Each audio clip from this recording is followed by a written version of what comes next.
Caught my fiancé texting my sister after proposing, "Do I cancel the wedding?"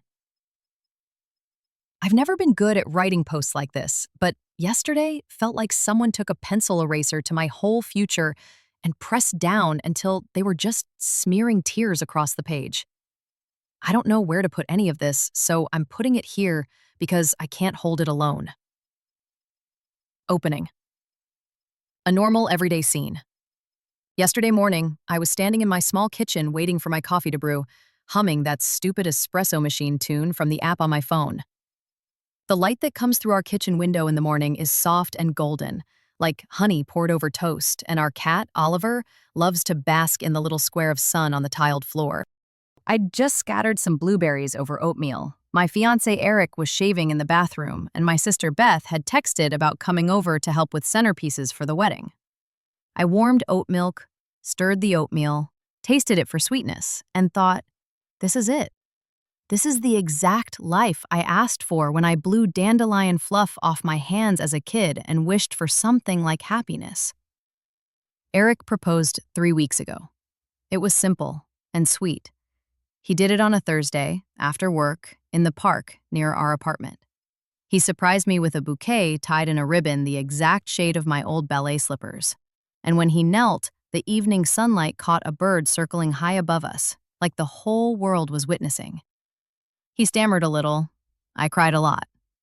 We went for cheap tacos, had a drink to calm down, and then called our parents from the sidewalk. We kissed on the corner while a bus sighed and wheezed behind us.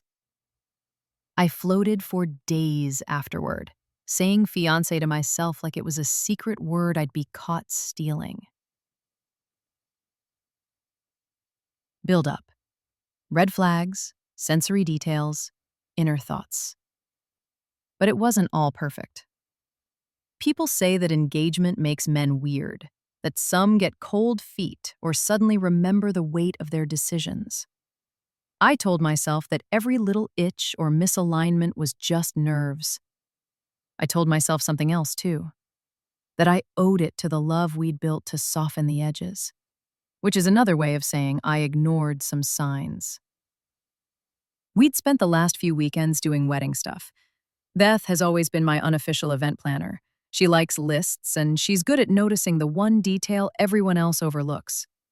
She was also the first person I called when I got engaged. We FaceTimed for an hour while she cried and held her phone too close to her face and said things like, "I knew it," and "You're the luckiest, Lou." And I told her I wanted her to be my maid of honor. She's 3 years younger than me, with big brown eyes that make you want to tell her the truth, even when it's the last thing you want to do. We don't always get along. We're sisters, not saints. But she was part of my picture of home. I noticed Eric's phone face down more often after we got engaged. Before, he'd leave it on the coffee table, buzzing with fantasy football or group chats, letting memes pop up in plain sight.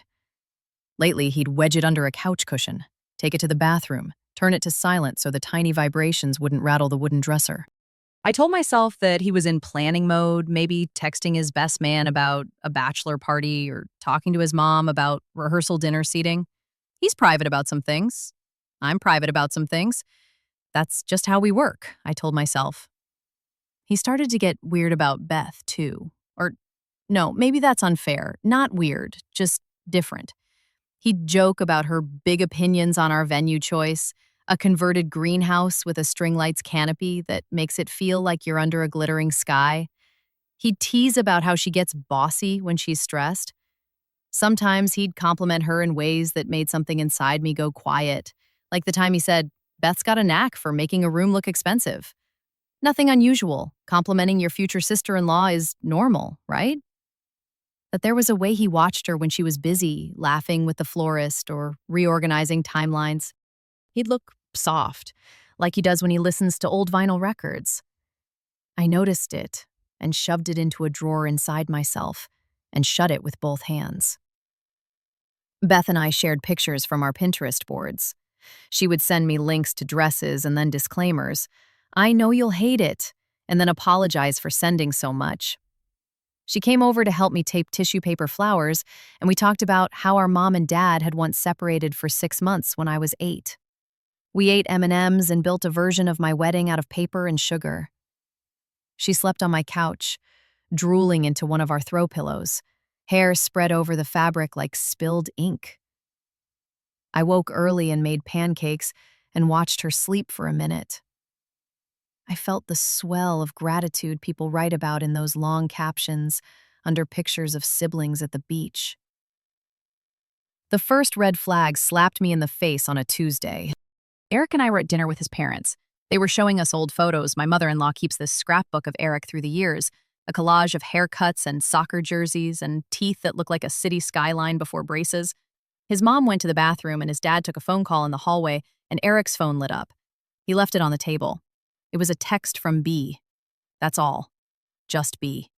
The preview showed a heart. No words, just that little pulsing red organ. I didn't touch it because I am not a snooper. I am not. I took a sip of water and felt it turn to ice in my throat. When he came back, I said casually, "Who's B?" He said, "Ben," without even blinking. He has a friend named Ben. I didn't press. The moment thinned, stretched, and then snapped. Later, I couldn't tell if the sound I heard was my heart or the elastic in my brain giving way. That night, I stood at the bathroom sink, brushing my teeth, and watched Eric's back in the mirror. He was scrolling, his thumb flicking smooth and fast. He smiled a little, and then wiped the smile off his face like it had been a mistake. "Ben?" I asked, toothpaste foam thick in my mouth. He looked up. "Yeah?" he said too quickly, like he'd been expecting the question. He held up his phone in a way that was supposed to show me he wasn't hiding anything.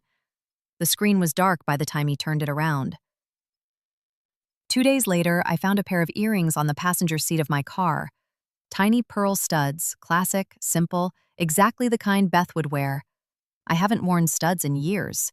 My earlobes are needy, obnoxiously stretching everything, and I haven't driven anyone else around recently. I held the earrings between my thumb and forefinger and felt the cold pearl against my skin. I dropped them into the little compartment under the radio and told myself they must have fallen from my purse. I told myself I was being dramatic, that sometimes pearls just show up like ghostly apologies from the universe. Yes, I know. Reading that back, I want to shake myself. Betrayal moment, finding messages, confession, etc. Yesterday, when the coffee machine beeped like a tiny robot was politely clearing its throat, I poured Eric a cup and one for myself. He came into the kitchen with shaving cream still ghosting his jaw, kissed my forehead and said, "You're too good to me." The phrase that sounds like a compliment but lands like a fortune cookie warning. He took his coffee and disappeared into the bedroom. Beth texted me that she'd be over in 20 minutes. I smelled the citrus soap as I washed the oatmeal pot, the metal spoon clanking against the bottom like it had something to say. Oliver was batting a dust mote in a sunbeam. The radio murmured from the living room. Soft jazz, the kind that is always present in the background when your life is working. And then Eric's phone buzzed on the entryway table. For once, he'd left it there.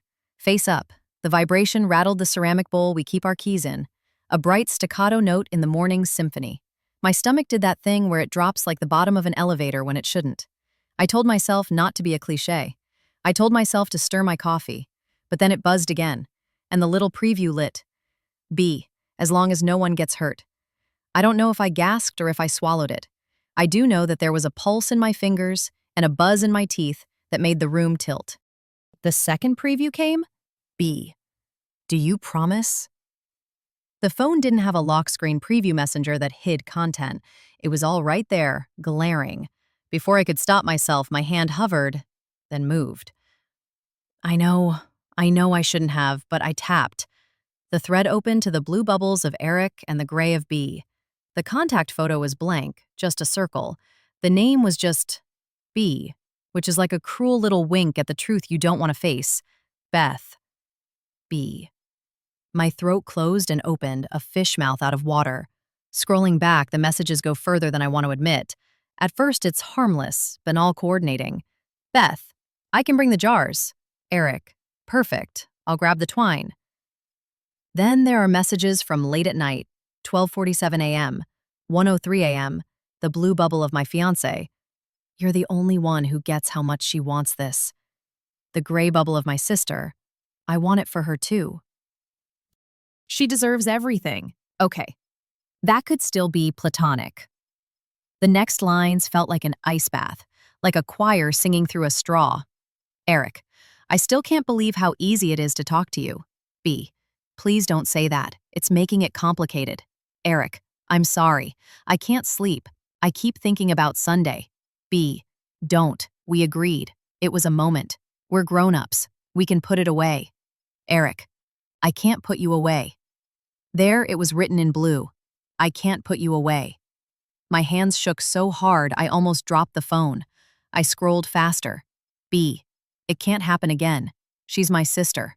Eric, it doesn't have to happen, but I need you in my life. B. This is crossing lines. Eric, are you okay? B. I feel sick. Eric, I'm sorry. I'm sorry. I'm sorry. B. Stop apologizing and stop texting me like this. Sunday. What was Sunday? The Sunday before, that had been the day we were all at my parents' for dinner. We brought a cake. My dad did that thing where he pretends to hate everyone but then sneaks you extra potatoes when he thinks no one is looking.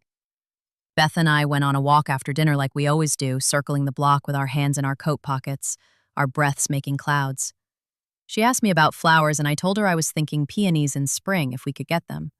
She said that peonies are fussy queens. We laughed. I tried to remember anything strange. Someone poured wine. Eric helped my mom with dishes. We left early because I had an early morning. I scrolled. Monday.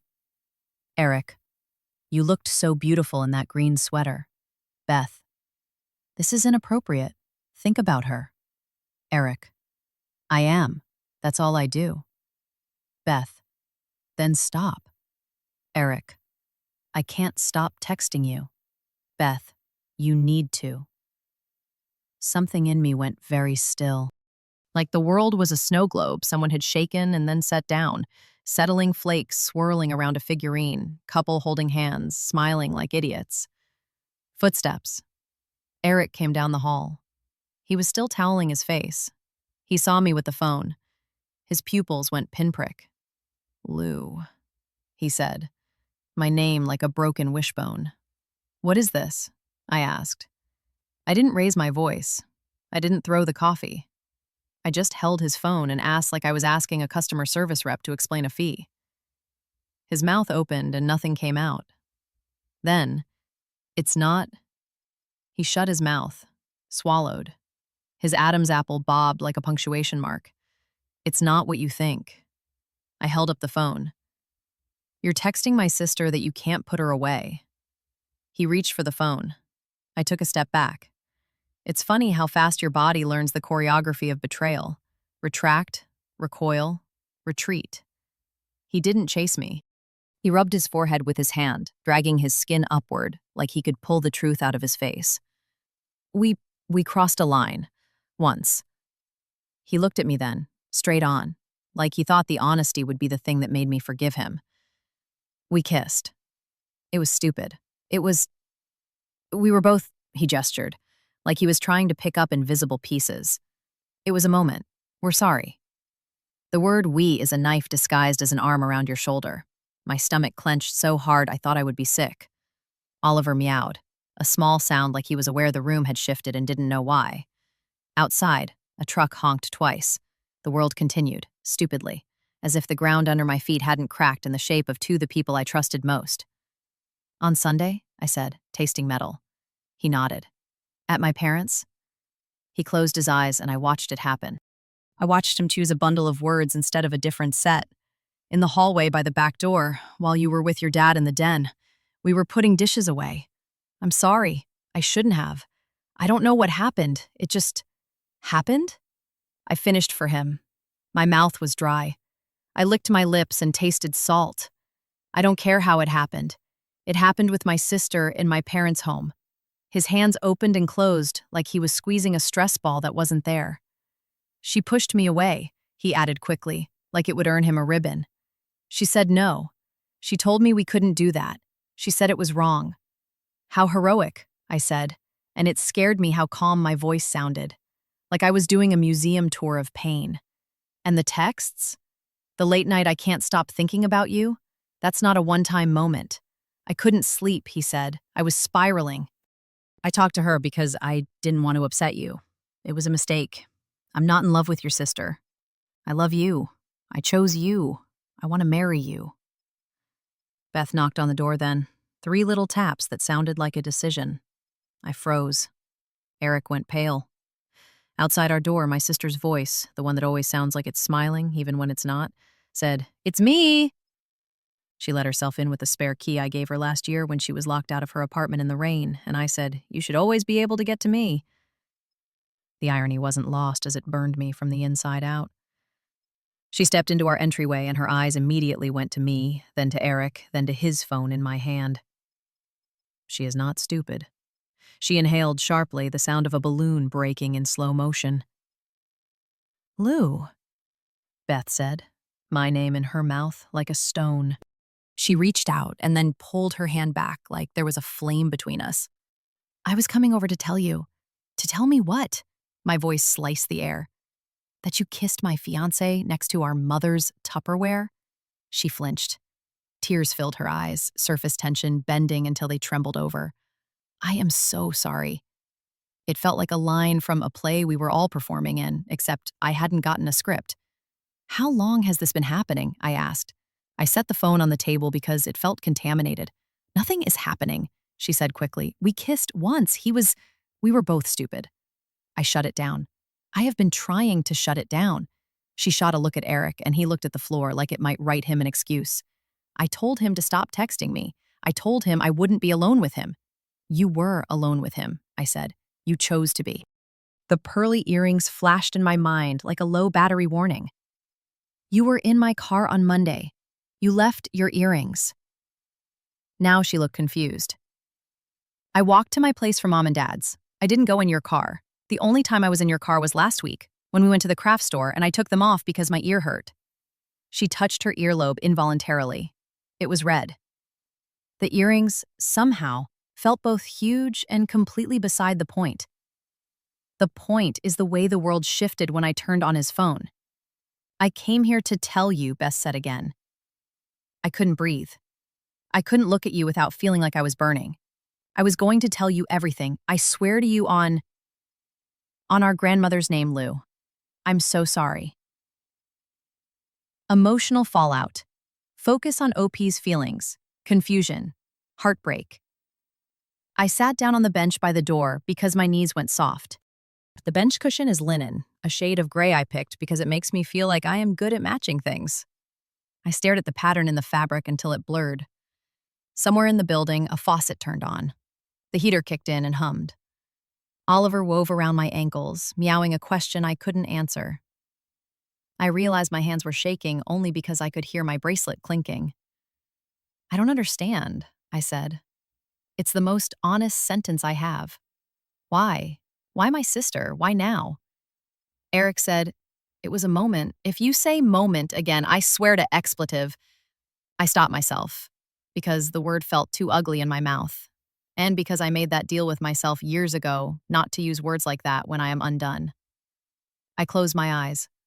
"You chose to kiss her. You chose to text her. You chose not to tell me." "And you," I said to Beth, "you chose to keep making flower spreadsheets with me while you kept this in your back pocket." She cried harder. "I didn't want to hurt you," she said, and I laughed, actually laughed. A harsh, ugly bark that startled all 3 of us. She flinched like I'd thrown something. Eric took a step toward me and I put my hand up. He stopped. "You didn't want to hurt me," I repeated. "You know what hurts? Imagining you two in that hallway where Dad keeps the old lawn chairs. Imagining your mouth on him. Imagining his hands." I cut myself off. The image was acid. I swallowed it and it burned the entire way down. Beth wiped her cheeks with her sleeve like she was a child. "I misread. I thought he was overwhelmed. He said he wanted to talk about the wedding. I thought he meant logistics. He kissed me for a second and I pushed him away. Then I didn't tell you because I thought I could fix it by keeping him at a distance, by reminding him that we're family and this is wrong. I know that sounds like a terrible plan. It was a terrible plan. I thought I could protect you, and I was wrong." Eric choked out, "I'm sorry, I messed up. I'm going to fix it. We can go to counseling." Counseling. The word sounded like a damp towel thrown over a wildfire. I'm not anti-counseling. I believe in it. But my body recoiled at the suggestion that the immediate next step after being blindsided is to sit in a beige room and take turns apologizing. Maybe that's me being stubborn. Maybe it's self-preservation. I think about all the tiny decisions that build a life. The way you choose to place a plant by the window because that's where it can breathe, or how you leave a note on the counter because you want them to know you thought of them at noon. None of those things protected me. None of those things were armor against the moment your fiancé and your sister prove that your instincts can deceive you. I asked for space. The word echoed in that small entryway and then bounced back and hit me in the chest. I need both of you to leave. Beth looked like she'd been slapped. Lou, I need you to go, I said, as gently as I could while my insides were ripping. I will talk to you, but not today. I can't have your faces in my apartment. I can't hear the two of you trying to redeem yourselves right now. Eric started to say something else, and I must have made a sound because he stopped. He grabbed the tote bag with our returns from the craft store and stood there holding it like a lifeline. Beth took a step toward me, and then back. She set the jar of decorative stones on the table so carefully you'd think she was defusing a bomb. She didn't look me in the eye as she left, and that might hurt the most. If you hurt me, at least have the decency to look at my face while you do it. They left. The door closed with a click that seemed too soft to carry something so heavy. I stood for a long time not doing anything, listening to the silence grow, expand, press against my skin. I walked to the sink and turned the faucet on and then off, as if that would reset the day. Oliver jumped up onto the counter with a soft thump and bumped his head against my arm. A little apology, a demand, a reminder that some creatures just ask for simple things. The wedding dress is in my closet. My mom cried when she saw me in it. Beth cried too. She knelt and fluffed the skirt and made a joke about me being a cloud someone could wish on. I think about how she stood behind me when the consultant pinned the bodice and said, "You look like you belong in it."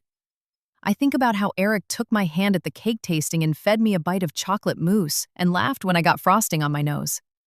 It all feels like artifacts from a museum of a lost civilization. I can arrange them on a shelf and point at them, but I can't live inside them anymore. Disbelief comes in waves, and I have to ride each one separately. First, it's the shock, the physical reaction, the shaking, the nauseated heat. Then it's the narrative, your brain trying to write a story that makes sense. Maybe it was just one mistake. Maybe it was a fluke. Maybe you were blind. Maybe. And then it's the grief. The grief is heavy, and it sits on your chest and tells you you'll never move again. Then it loosens, a quarter inch, one breath at a time. My phone started vibrating. My mom, calling because Beth had texted her and told her she was coming over. I couldn't answer. Then Eric, text after text. "I love you. Please let me explain. I'm so sorry. I want to fix this. Counseling, whatever you want. I'm an idiot. Please, Lou." Then Beth, who has never been able to leave anything alone. "I'm sorry. I was wrong. I'm bringing Mom into this because I can't do it alone. Don't hate me. Please don't hate me. You're my person. I'm so ashamed. I will do whatever you need me to do. I will step down as maid of honor. I won't come to the wedding. I'll move to Nevada if you want. Please talk to me." Something about the dramatic "I'll move to Nevada" almost made me laugh again. Almost. But the laughter is not generous anymore. The humor, if there is any, feels jagged. I went to the bedroom and looked at our bed.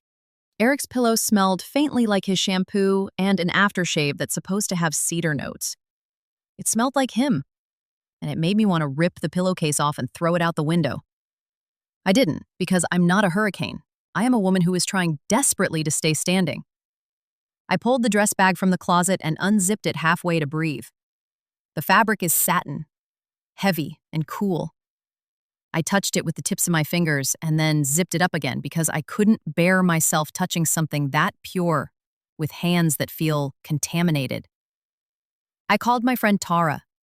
She and I have been best friends since college. We worked at the campus coffee shop together and wrote our names on the to-go cups with ridiculous flourishes.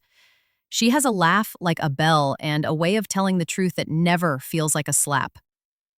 When she picked up, I couldn't speak for a second. Then it all came out. Messy and wet and out of order. She listened and made a sound like something in her throat was breaking. She told me to drink water. She told me to breathe. She told me to get out of the apartment if I felt like the walls were closing in. Then, the inevitable question. What do you want to do? It's a fair question, and I have no answer.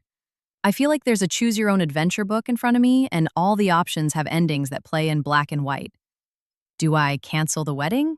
Do I pause it? Do I forgive a man who kissed my sister in a hallway with a linoleum floor my mother chose because it was low maintenance while I was 10 steps away finding my father's reading glasses under the cushions of the couch?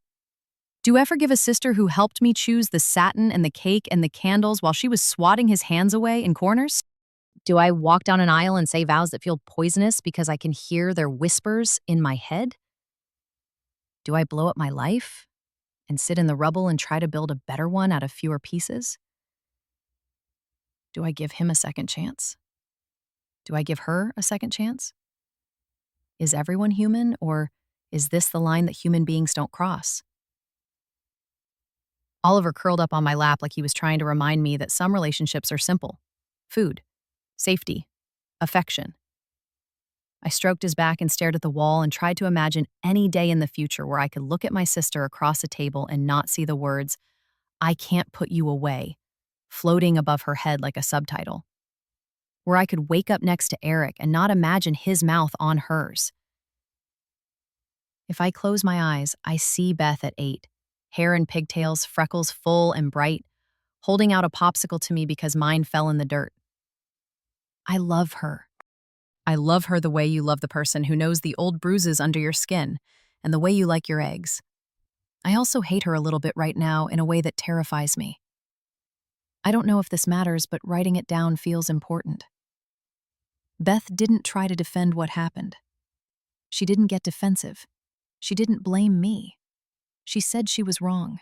She said she wanted to tell me and didn't. Those are facts. Eric didn't try to tell me I was crazy. He admitted it. He cried. He said he'll do anything. He didn't tell me it was my fault. Those are also facts. But facts feel like little thumbtacks on a corkboard while I'm trying to hold up an anvil.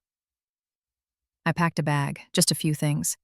Underwear, 2 sweaters, a pair of jeans that make me feel like I have a spine, a notebook, a tiny photo of my grandmother in a silver frame. I left the dress and the centerpieces and the candles and the future on the bed, and I went to Tara's. She made me tea and I stared at the steam and wondered how many times a life can break and still reform into something functional. I slept on her couch and felt every hour pass through me like coins through a counting machine. This morning, I woke up feeling like I'd been run over by a truck that came back to check if I was okay and then reversed over me again. I checked my phone and there were 19 messages from Eric and 11 from Beth and 3 from my mom and 2 from my dad, who never texts and is suddenly sending me things like a heart and a thumbs up because he doesn't know what else to do. Cliffhanger or unresolved ending. Leave the reader with questions. So I'm here, in someone else's living room, in sweatpants that aren't mine, with a toothpaste taste in my mouth and a heart that feels too big for its cage. The wedding is in 3 months. Invitations are printed but not mailed. Deposits paid. Dress altered. Cake flavors chosen. A future written in pencil now smeared by a thumb I didn't see coming. I know many of you will tell me to run. Some will tell me to go to therapy to see if there is anything salvageable. Some will tell me to cut off my sister, to excommunicate her from the church of my life.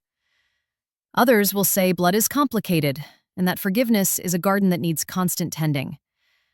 I don't know what I believe anymore. I'm usually decisive. I make lists. I color code calendars. I untangle knots. Right now, I am a knot itself, pulled so tight that I don't know where to start. Do I cancel the wedding? Do I press pause?